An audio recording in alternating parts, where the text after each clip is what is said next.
Here are the ingredients that we're going to be using today for our sausage balls, and you only need 3 ingredients. It's fantastic. So for the sausage, you need about 2 pounds of ground sausage, and I'm going to be using some of our maple premium ground sausage. I just picked this up at our local H-E-B.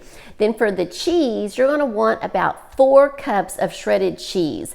Now, my friend who gave me this recipe, Joy, said, Melissa, if you will shred the cheese yourself, then these sausage balls are going to be a lot more moist. So that's what we're going to do today. And when we do that, we're going to be using actually our KitchenAid mixer to not only mix the sausage up, but we're going to be using it to actually grind up the shredded cheese, because I have this handy dandy attachment here that does that for us. It shreds up the cheese. So we're going to be trying that out today.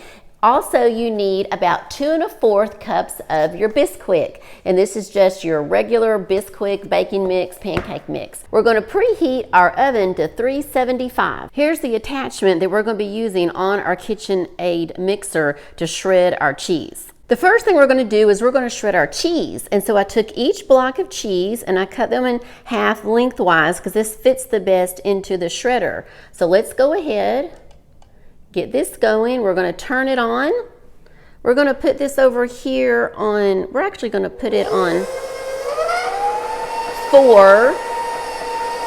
Okay. And then here we go.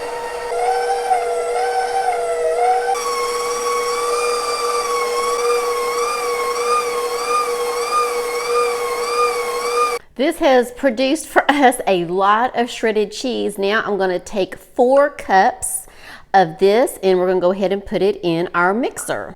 I now have my 4 cups of shredded cheese in my bowl to mix, and for this leftover, what I can do is if I want to do a double batch, I can do another batch of these sausage balls, or what I like to do is I can take this and I can put it in one of my vacuum seal bags and then vacuum seal that and keep that in the fridge much longer and use this for all kinds of other recipes. Our Bisquick, we're going to do 2 1/4 cups.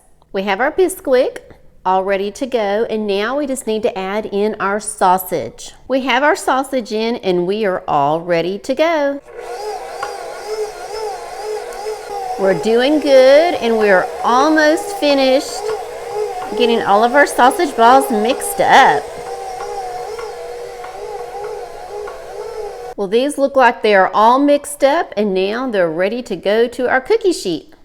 When you're getting your cookie sheet ready for your sausage balls, I suggest using this. I love it. It's Reynolds Wrap. It's the non-stick.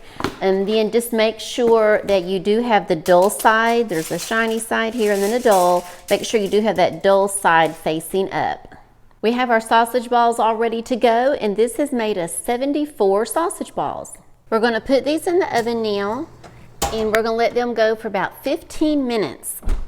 Well, these little guys are just looking wonderful. Be sure and check out that next video that's popping up. I'll see you over there in a few minutes. Bye-bye.